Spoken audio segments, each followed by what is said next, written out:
Thanks very much to our speakers. I think the two panels were very interesting, and I've seen a lot of common points or shared points that you have made from Rachel's question: what constitutes a crisis? What crisis really means? To whose crisis? So it's crisis. Who are the subject, or who are those who somehow suffer from the crisis?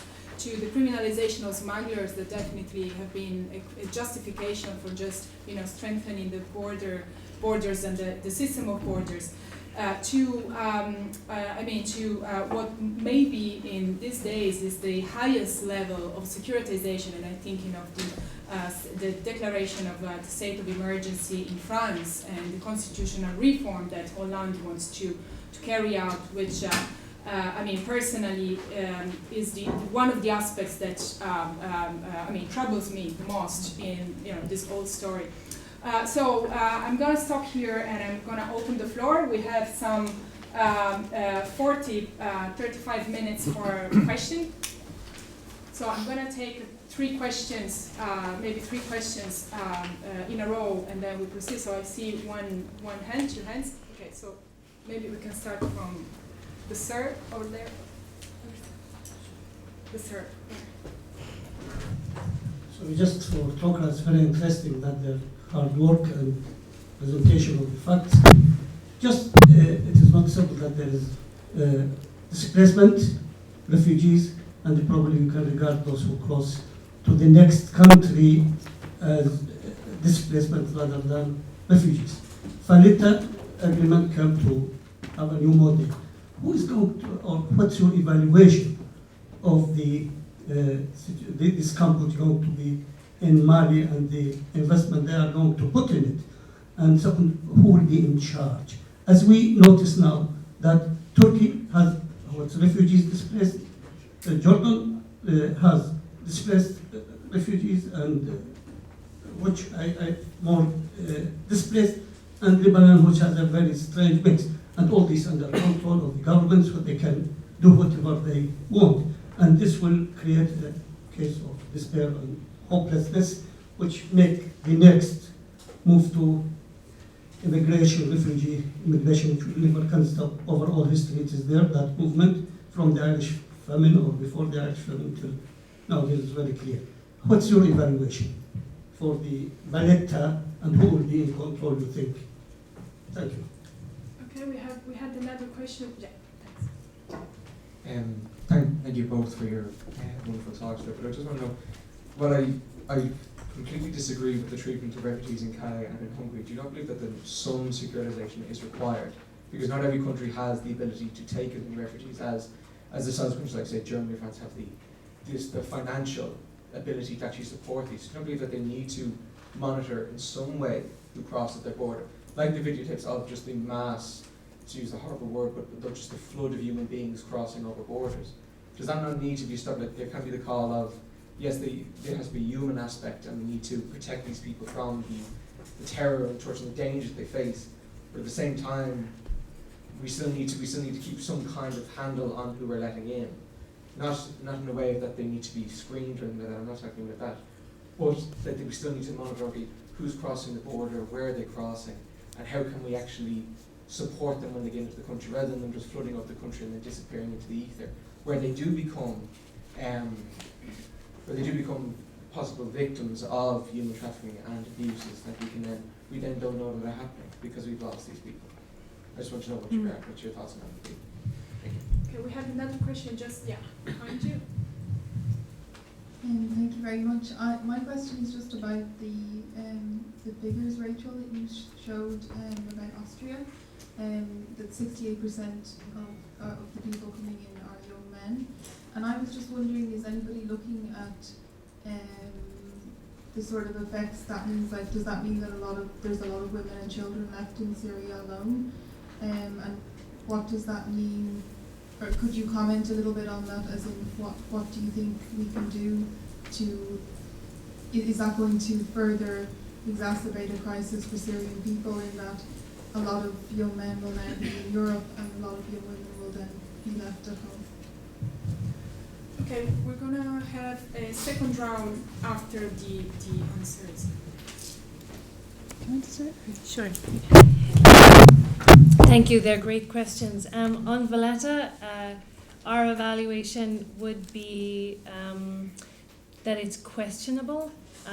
It's disappointing that the emphasis ultimately is on securitization, dressed up as investment. There will be an EU fund of €1 billion, I think, towards development initiatives, and one of the big concerns from civil society organisations will be how will that be monitored and whether that money will go into different types of securitization. So general disappointment and general concern, I think that there is an acceptance that securitization, quite similar I think to, as Gillian said, you know, the kind of post 9/11 language and responses and so on, that we're still in that place. And yeah, so it's one very much that needs to be monitored and watched. Maybe on the second question around procedures, if I may, on procedures and registration and so on, I don't think anyone is suggesting that it's okay for people to cross borders without systems to be registered and fingerprinted. And a lot of, I mean, in the majority of cases, people are being registered and being fingerprinted, and it's just procedural. I think in terms of Hungary, as you mentioned, and I just wanted to give an example from Calais in terms of how people should be treated and how people are being treated. So you have the jungle that somebody mentioned earlier, and about 2 weeks ago, one of our sister organisations, Caritas France, which is Secours Catholique, and Médecins du Monde, the French organisation, sued the French authorities to provide basic levels of assistance to people living in the jungle. And if you want to give a message to people that they will be treated with dignity and with respect, that's not the way to do it. And one of the things that, again, many of the aid agencies that are here, we, when you are running a refugee camp overseas, when I talk about overseas, I'm talking about, you know, sub-Saharan Africa, South America, places where agencies like ourselves have a lot of involvement in humanitarian assistance. There are basic minimum standards that agencies must provide, that governments are supported to provide. So basic shelter, food, water, sanitation, general separation of facilities for men and women, which sounds so basic to us, but they're thought about because they have to be put in, and those systems are not being provided by governments. Those basic standards are not being provided for refugees in a number of countries in Europe, and it isn't okay, and that emphasises for me this double standard and the EU's reputation as a provider of humanitarian assistance, principled humanitarian assistance, and not being able to do it within Europe is really of concern. And thirdly, on the figures, funnily, when I was writing that up, and the figure of 63% men, and the fact that it's been such a big issue in the media, and how it would be interpreted, but from a protection perspective, I think what is really worrying is that a lot of families have sent their young men, who many of whom will be children, you know, they will be under 18, sending children forward in the hope that family reunification will be a possibility. And Germany has said a couple of weeks ago that they will change the time within which a family can be reunified for up to 2 years, so that a family will have to wait. And that, I think, is an example of the concerns that people who are putting, again, where you have options and where you don't have options, you split the family up, you put people forward who will be able to make the journey, who will be robust enough to be able to do it.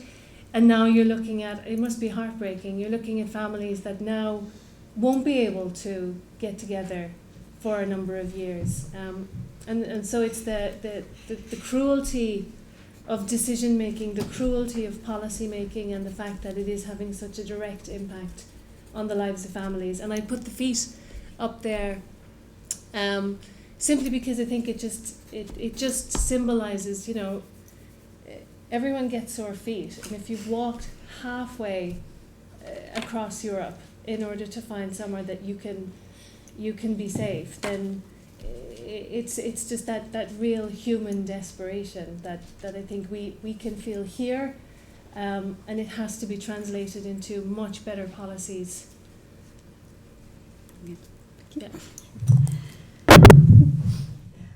Yeah. Sorry, not much to add. I'm glad you answered first, because I'm thinking that people who work in the humanitarian sector, of course, are much more au fait and aware of the ways in which policies and procedures can be developed and used in order to manage and work with the flows of migration, and that they're not without some kind of order to them. But I think I just want to add that with the thinking about human trafficking, that in my thinking about it anyway, it's very often policies that are designed to prevent trafficking and so on, actually in the end ironically provoke further criminality often in migration, because people have to find ways around them and have to, in their desperation to move, have to resort to traffickers and smugglers. So there's this mad kind of spiral of policies creating further problems. And I think we see that on a more macro level as well, with the fact that the Schengen Agreement and the Dublin Convention and so on, that require people to claim asylum in their first country of entry. People are aware of the differences across Europe in terms of responses and opportunities for migrants, and therefore they try to evade perhaps being fingerprinted and so on. So I think it's joined up human rights-based thinking about how Europe as a whole should respond and share their responsibilities for all the migrants, that will help to allow for policies to be in place that people will be prepared to get themselves registered as they come across the borders as well. So I think it's about our policies and procedures that have to be addressed too. Okay, so we have 6 questions. So I know.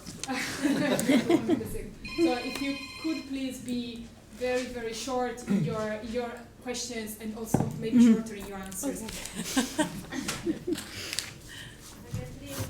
Yeah, exactly. I have 3. You have 3 there, and I have 3 there. I'm sorry, over there we won't have time. I mean, let's see, but possibly it's likely that we won't have time. Please. Yeah. No, just to say, I lecture in issues related to intercultural education. I was very involved with the Bosnian community in Ireland for the last 20 years, and with the Syrian group at the moment. But just because, here, the representative from Turkish pointed out the example of the war in Bosnia, and it's kind of ironic because it's 20 years this month since, peace came allegedly to that country, but it's still a very, very divided place. And for a lot of people, including many Bosnians in Ireland, they would not be remotely comfortable about going back, because they come from the great swathe of that country that was ethnically cleansed, and they would still be find themselves in situations of discrimination and just intimidation often, and the reality of how do you live in a society where maybe your neighbours were in some way responsible for the murder of your loved ones. So looking at Syria now, which is on such a much greater scale, even if the war ended tomorrow, the people from Syria, and it's more than just the rebuilding, the physical rebuilding of the country, because I've seen how that happened in Bosnia, but in terms of kind of rebuilding the society, it's going to take such a long period of time. So in the case of refugees that are coming from Syria and other present conflict zones, the EU is going to have to look at long-term solutions, especially for children. When you look at some of the kids from Syria for 40 years, most of their childhood they've grown up in this situation of just total conflict and displacement. So just in terms of, my question is in relation to the Irish response, what can we offer in terms of education, proper integration policies, because otherwise, what kind of a welcome is it to bring people here and just have them feeling alienated and then perhaps prey to extremes? So just in terms of what the EU, but Ireland in particular, is doing in terms of response, both speed and substance of that response. Okay, great. Thank you very much. the second that was.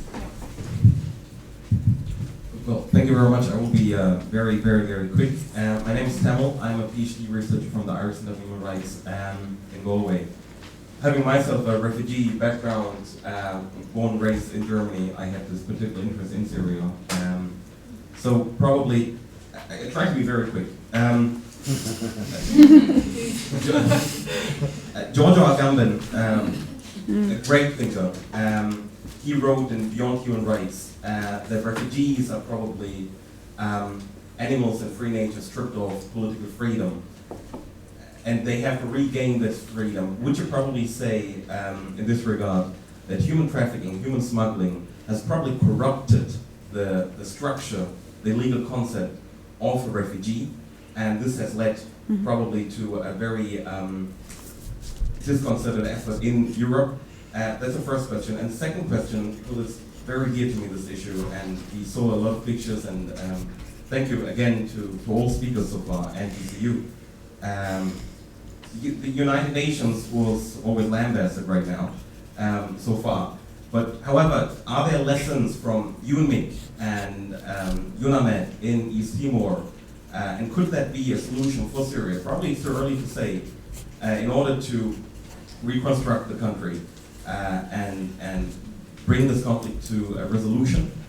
And if so, can we rely on the work made by the United Nations Human Rights Council, issued by the special rapporteurs, and the special sessions to rebuild and restructure the country in the long term, hopefully? Thank you.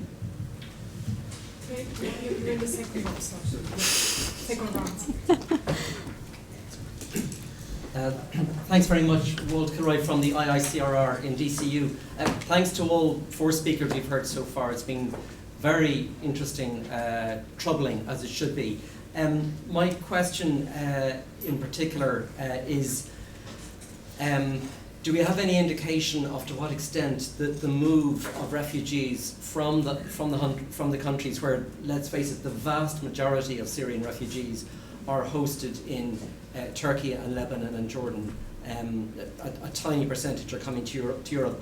But to what extent cuts in food rations and in humanitarian support to the operations which are being run by UN and other agencies, but which don't have full funding, to what extent the cuts for those services are driving the move where people feel, either people feel they're not being properly cared for, or else that they're going to be there for so long that they have to have a long-term plan for their family, their livelihood, and their kids' education. Okay, thank you very much. We have a second round of questions after your answer, so just keep that in mind. So, sorry to insist on timing, but... There you go. Well, I'll just respond to the question about the corruption of the concept of refugee through the discussions about human trafficking and smuggling. It's something I would agree with. I am probably too long in the tooth around the topic of human trafficking because I tend to see all the problematics with the concept, and rather than any virtue in it almost at this stage in my research career. But certainly what I think human trafficking has been part of is carving out by governments of a category of victim who can be shown to be entirely innocent. So somebody who did not consent to being moved, was deceived about the purposes for which they were to be moved, and has no control over their own exploitation. So I wouldn't be the only person making this criticism, but human trafficking requires the category of the innocent. And because it requires the category of innocence, it's actually extremely hard to prove. It's very, very hard to show that anyone has actually been trafficked. But at the same time, it also requires the other category of the guilty. And so you have all kinds of other categorizations of migration, which, like smuggling, like undocumented, like irregular, and so on, that all governments all see as potentially criminal, because it's people who consented to being moved across borders knowingly, despite the fact they knew it was against the migration regime of that country. So human trafficking and smuggling has very much created this politics of the only people deserving of protection are those who can be shown to be entirely innocent in government speak. And I think therefore the complicated, extremely complicated stories of refugees, migrants, people who might be trafficked or smuggled, it gets very hard to show this entire innocence and casts doubt on the veracity of all kinds of people moving for all kinds of reasons under all kinds of circumstances. So I do think that human trafficking has corrupted our understanding of who deserves protection. Sorry. So just on Bosnia, I absolutely agree with you. I was using the examples just to emphasize the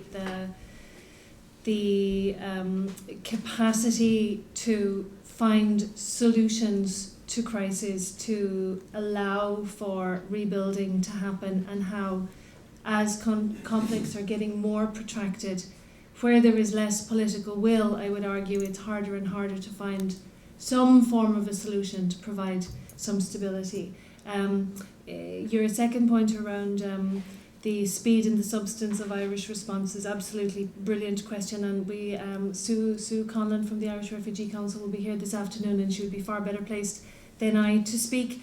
But I think what is interesting in terms of the Irish-facing agencies and the international NGOs have worked together for 5 months on an informal coalition working two-pronged approach to the Irish government and also to the European Union on policy issues around refugees. And it's an interesting example of where organisations like Trócaire Goal, Oxfam, World Vision are working very closely with the Refugee Council, Migrants' Rights Council, Mercy International and others to try and provide a more comprehensive analysis, to demand more comprehensive programming and more comprehensive policies. And on Walt, on your question, I had hoped to cover it, but your point is absolutely correct. WFP have had to cut rations in Jordan. OCHA in their 2015 report, out of a budget of 20 billion for humanitarian assistance, 8.5 billion was received in the middle of this year.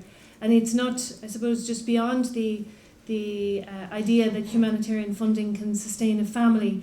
People have been living on their savings, and when rents go up, things are becoming more expensive. The more people that are moving out of Syria, the more pressure there is on family members who have any savings available. And so the money is not going to last forever. The humanitarian funding isn't increasing to cover that gap, and that's where people's desperation really just becomes unmanageable. Thanks. So we have the chair, we have James, and then we have yeah, I know you said, but if we have time, we'll do another one. Yeah, just four here. Sorry. Okay. Go ahead.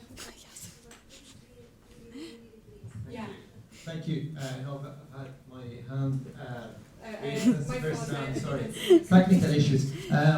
Thank you, Gillian and Rachel, for this fascinating presentation. I just have two quick questions. From Yasser from Gaza, I work with Trinity College. Just on the issue of, Gillian talked about the security issue around refugees. And I was wondering about also the issue of demographic threat that is also related to refugee issues. So for example, one of the fundamental justifications that Israel has used to not engage with the Palestinian right of return is the so-called threat to its demographic structures. So I wonder if you can say a little bit about demographic threat and refugees. And also to Rachel, you've talked about refugees and conflict. And I'm wondering also about refugees like those in Gaza and the West Bank who are living under military occupation. I wonder if you could talk about military occupation as well and refugees. Thank you. How you doing? Will Holden, emergency logistics team. I've just returned from the Turkish-Syrian border. I was in Iraq for a year. up till March, so I've had a lot of time working with the Syrians in various places. And some of the questions I had have been touched on already, but I just wanted to make a comment in relation to the young men that's travelling over here. That it should be borne in mind that usually young men who are working, so the best place for them to go to work is Europe. If they can work, they can provide for their families back home, which covers some of the gap in the funding. And I think that's crucial. It's one of the reasons why there's so many of them. If they can send funding back to Syria, Turkey, Jordan, Iraq, then those families can possibly follow them over. So again, it's a key piece. Sorry, it's more of a comment than a question. Just in relation to the Roland, and one question which seems to screen from the presentations this morning, and I just have to put it, and I'm sure it's on everybody's mind as well, is where do we find the political will to resist the obvious lunge towards the securitization of migration and the adoption of sort of knee-jerk post 9/11 George Bush light responses to the Paris attacks, which in fairness to President Hollande, who in fairness has not tried to single out refugees initially at least, has been forced or felt forced to adopt. So I mean, this is a real question. I must say I would have found the last two presentations the most depressing I heard, but for the reference to Nadine Gordimer, because I would share this with you, and the real question is, how do you translate human desperation and poverty into compelling concrete realities for ordinary people? Well, for us, for everyone, to combat the lunge towards these policies I've alluded to. And I just want to share this with you, and I'm slightly embarrassed as a documentary filmmaker, but I did see an amazing play, and at risk of sounding lofty myself, I have to say, I saw Lampedusa. I don't know whether people have read the reviews. I have to tell you, as a filmmaker, I was deeply embarrassed how brilliant, how magnificent, how compelling it was, because there was not a single person in that theatre who left, regardless of their views, with dry eyes after seeing it. So, in other words, it did bring home the real sense of desperation that people are going through and we can't be affected by. And I think the situation is so extreme at the moment that the security narrative, and I think we have to address it, and everybody can address it by contacting the media, because it's so easy, as I'm sure, as a distinguished former journalist, Walt can testify only too well, it's so easy when the security narrative starts amongst politicians and so forth, that it's so easy to respond to it, because you're almost pre-programmed to bring forth the right kind of footage. You could start singing the national anthem and you could kind of hear the almost fascistic type chorus inadvertently developing almost against yourself, because clearly you feel you're protecting yourself from the alien hordes who are about to come in over the border. It's almost presented in that subliminal kind of way, and that's what we're up against. And I would say to NGOs in particular, I have to say this almost against myself, that the argument for the arts in this particular context, I'm arguing against myself now, you're more involved in factual production, that it's got a real role, that if you are really worried, we have to look at different kinds of solutions to bring home these points. And it's not just a lofty theoretical point. What's the most compelling way to address this kind of propaganda at the moment? Thank you very much. Thank you. James. Yeah, well, I mean, James Fitzgerald, lecturer in international relations in DCU, and a lot of what I was going to say was actually addressed, I think, better than I could have put it just now. So I suppose I'll act as a footnote to this. My interest broadly is in international relations, but especially on terrorism, political violence, but not so much acts of terrorism so much as the discourses around it, the narratives of threat, and especially what states are prepared to do in order to protect against, let's say, terrorism in inverted commas. In different contexts. And I think it's a really important point raised, that it kind of is the elephant in the room to a certain extent. Walt was dead right in saying in the email before and this morning that let's not let the issues that arose in Paris overshadow the important things that we need to talk about today. And I think that is absolutely true, but it's all well and good for us for a really nice conference to come together, but the fact is that the narrative now has become not only securitized, and we're talking about human trafficking, but once terrorism is thrown into the mix, it becomes hyper-securitized. And when it becomes hyper-securitized, then you need a more immediate response, for example. It necessitates more of a kind of a shutting down of the liberal values that we're trying to protect, right, through state of emergency, and you can be sure that's just the beginning of it. And also you have, I think it's been alluded to here, when the narrative becomes defined by terrorism, you get a lot of terror experts coming out of the woodwork, right? A lot of terrorism. Exactly, right? Exactly. And you have a lot of, the guy, Steve Emerson, who said Birmingham was a no-go area, all this type of stuff. And my question was going to be, how can we, if the agenda now has become hyper-securitized and is, the discourse is all around security and terrorism. How do we escape that? How do we avoid being seen, those who have an alternative view, avoid being seen as saying humanitarian white noise? Because that's kind of what the alternative becomes when the narrative becomes dominated by security and terrorism. And I think, well, there's a bit of an answer that maybe you put forward before me, is that maybe a turn to the arts that kind of penetrates below the level of official discourse is one of the ways to go. And I think with the likes of social media and so on, that we don't have to go through official channels of narratives, and maybe that's the way forward. Thank you. So you have 8 minutes for. Okay.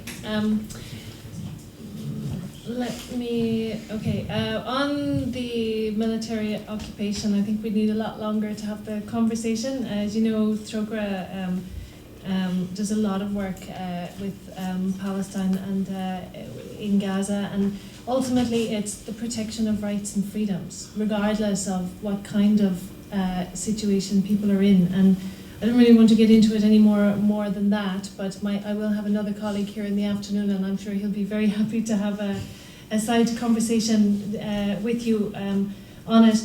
I think I understand when people find things, there's no getting away from it that the trends are depressing. There's no getting away from it. And I think in terms of individuals, it's where civil society do have a much, much stronger role in asking questions, in demanding from politicians that this is not how we want our country to be, this is not how we want to live our lives. And there's an element of that in Paris right now, which is, people getting out onto the streets to live their lives and so on. It's how to take that to the next level, with our politicians and asking those very hard questions, and then demanding the answers and demanding a shift in policy. And also I think Ireland can and should play a louder role and a strong, more forthright role in Europe. There is that potential.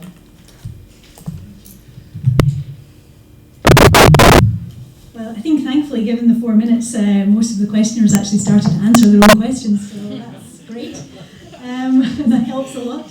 On the demographic question, Yasser, I was thinking when Rachel put up her slide about 17 years being the average story of displacement, I was thinking Palestine is much longer. And I thought you would feel that in the back of the room there. But I mean, I'm not really sure what to say about the demographics, except that it's somewhat different here because Europe faces a different demographic question of falling population. And as one of the questioners at the first session asked, is this, in a sense, does the demographic economic workforce type argument hold better sway than trying to argue for humanity and morality and human rights and so on? And certainly Angela Merkel seemed to make some headway with that for a while anyway. So personally, I prefer to argue for the humanity question, but a pragmatic part of me says whatever works to get people in might be the way to go. On the question of very sorry to be depressing, I'm actually a very optimistic person, and I don't intend to depress. And of course, the important thing, mentioning Nadine Gordner, is that apartheid did end, and change comes, and sometimes non-violently as well. So that's something to hold on to. But I think in terms of where do we go from here to prevent hyper-securitization, well, as I said, you began to answer it yourselves. It might be in theatre, it might be in education, was mentioned several times already today. It might be in intercultural dialogue. In the school I work in, we are engaged in intercultural dialogue with the local Islamic community, and very much trying to support voices within the Islamic community, trying to tell the different stories of Islam, which were mentioned in the first session by Paula this morning. So I think we just have to keep using whatever means and methods we have, the media and so on, to challenge, to tell the stories of insecurity of migrants and and keeping things in perspective as well. But I think actually Nadine, just to finish, Nadine Gordner's story is so interesting, and I could go back to it over and over again. But she explains why she wrote it as well at the start of the fable, which is she woke one night and she found herself scared because she heard noises in the house she lived in alone. And she couldn't get back to sleep, so she wrote the fable in her head. But her point was that although she did experience some fear in relation to what might be out there in the dark, she herself refused to have an alarm, and she refused to surround herself with the razor wire that many of her neighbours in white South Africa would have been surrounding themselves with. So I think it's also about how we as people respond personally and humanely to others, and not to allow any fear which may come upon us to dictate how we react to our fellow human beings. Just one quick thing. In terms of education, there is an event at 5 o'clock this afternoon with St. Patrick's and Trukra where we have developed an education resource on refugees and migration that will be used in schools. I have some flyers on it, and I don't have more information than that, but the other side of our work is around doing that, really working with youth on understanding and getting a deeper understanding of the issues. Okay, we actually have 2 more questions. Yeah, I had 2. I see a third question. So, would you? If people can wait for their lunch. Yeah. Could I make a disruptive Yes, please. as an organiser? I'm going to be self-disruptive now. But we have 40 minutes for lunch. Well, we're not due to break for lunch for another 40 seconds. So we have 40 minutes for lunch. We're due back at 20 past. My sense is there's a lot of interest in the room and a lot of questions. Would people like to go for one? I'm now usurping the role of the chair. I don't know. Would the chair like to ask if people would like to go for one more round of questions? Yeah. Okay, cool. So we have 3 questions so far. So 1, 2, your question, and there was another. Okay. Thank you.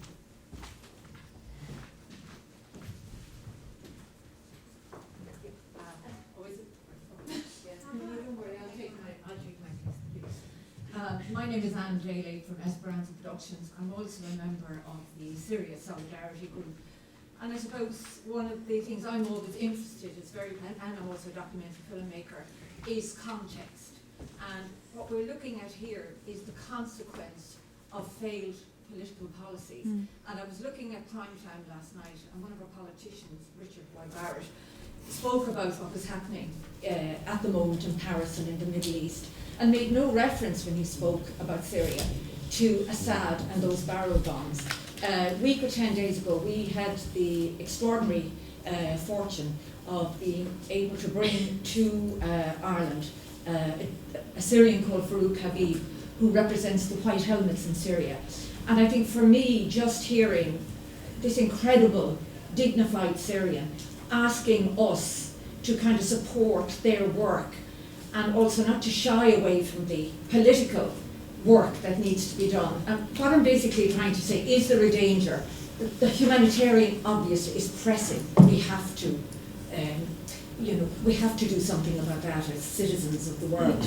But the danger is that, to me, it must go hand in hand with very, very robust political questions that must be asked. And I'm tired of looking at politicians, be it President Hollande in France, Putin, Iran, Obama, and they're kind of all dancing around without asking the most important questions of all. The genesis of this conflict, the issue of arms, the issue of the theatre of war, and Assad, what do we do with him?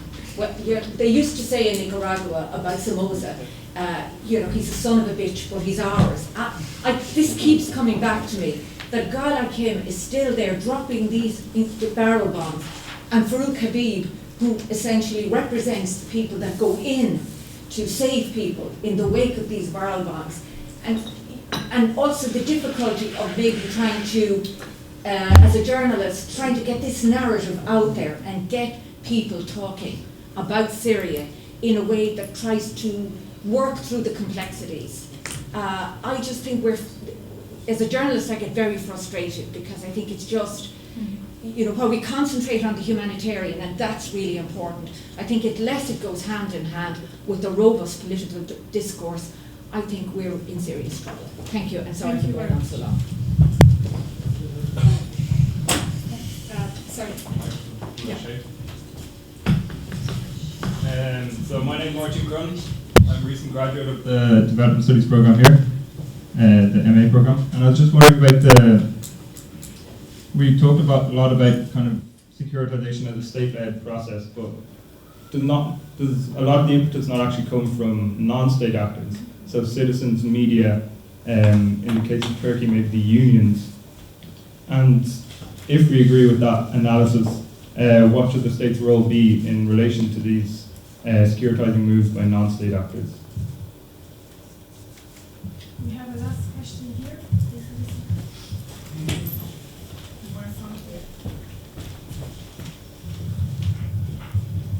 Thank you. My name is Ayma Karpic and I'm a PhD candidate in DCU. I'm also from Bosnia and Herzegovina. I'm a refugee and I was personally ethnically cleansed from my home.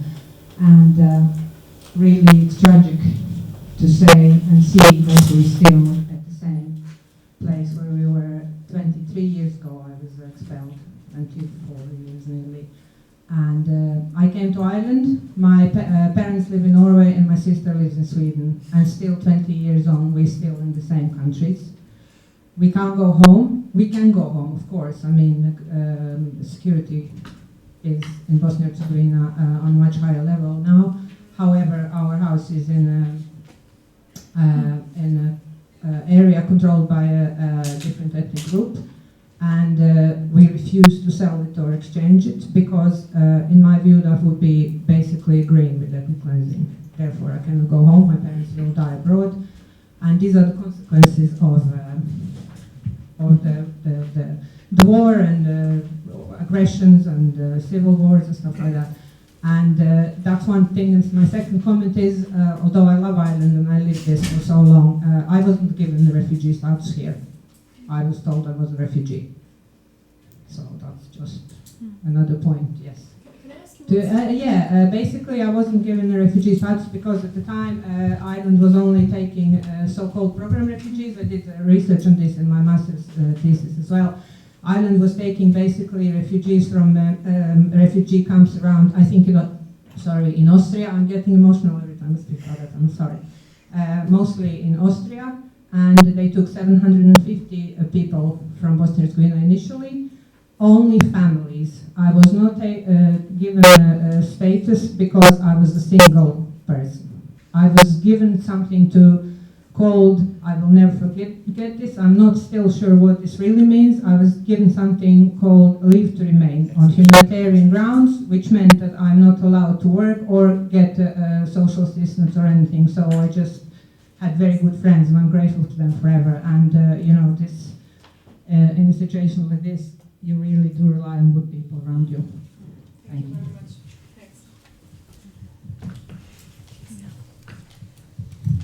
Just very, very brief comments, really. I mean, thank you so much for sharing that, and I think it sums up, without having to say any more, what the reality for many people from Bosnia, but also now in this new experience of migration and refugee issues is the story. So thank you. And also just to agree, I think that yes, the political process and finding solutions is the answer, of course. I can offer what that is, but on the other hand, I do think that rather than shifting to securitizing migration, real security comes from political process. And I mean, I was thinking this morning about even Northern Ireland and ourselves, and the fact that the border there, so securitized for so long, becomes less frightening and irrelevant almost once a political process is in place and ways to live together politically, economically are being created in a long, slow process, but that's the real answer to security issues, not to build more borders and fences. Oh, I forgot what I was going to say. So, I do have a thought on the last question. Oh yes, sorry, no, what last? Do you want to? Yeah, sorry. Absolutely, yes, in relation to the question about securitisation, and I was perhaps not honest enough in my summary of Huysman's article, because as well as looking at, he does very clearly state that securitisation processes come not just from governments, but from other actors in civil society, from the media and religious groupings and so on. But I think, again, back to the answers that have been given already about how do we challenge these kind of discourses, where and how. And for governments too, I think what Rachel said about Europe having to try to be true to its supposed founding principles of liberalism and equality and human rights, and reminding European governments that those are what they claim they are embodying, and how that should be conveyed to their populations as well is really important. Thank you. And very briefly, I mentioned in my presentation that humanitarian assistance isn't a migration management tool or a conflict management tool, and that's a mantra for humanitarian aid agencies, that you're a bandage on a situation, and when humanitarian assistance becomes the default rather than providing a political solution, then the problem is then the humanitarians, and we could talk about this all day, become so politicized, it gets so dangerous, so difficult, it becomes impossible to deliver principled humanitarian assistance. From what you said, I understand your frustrations, and when what is happening now in terms of where the solutions to the Syria conflict will come from and so on. In 2008, when in Somalia and the UK government were supporting the then government, which is 3 governments ago, and Mark Malloch Brown, who was the minister, made a statement that you have to rub shoulders with the devil in order to find a solution. And I remember being so horrified and so heartbroken that this was how solutions came about. And I think, you know, that's politics. That's how decisions are made, and it's shameful. And just lastly, thank you for sharing. And I think the situation around the types of solutions that are found for people who don't go through the UNHCR system, where people are processed to become a program refugee, it is going to become much tougher for those people. The UK have said very clearly they will only take program refugees, who are people who are processed from camps. And the numbers that UNHCR can feasibly process on an annual basis are so low. It's such a slow process. So durable solutions for displaced people has to be, it has to be addressed urgently. And there are a lot of organisations that are working on it. But again, it comes back to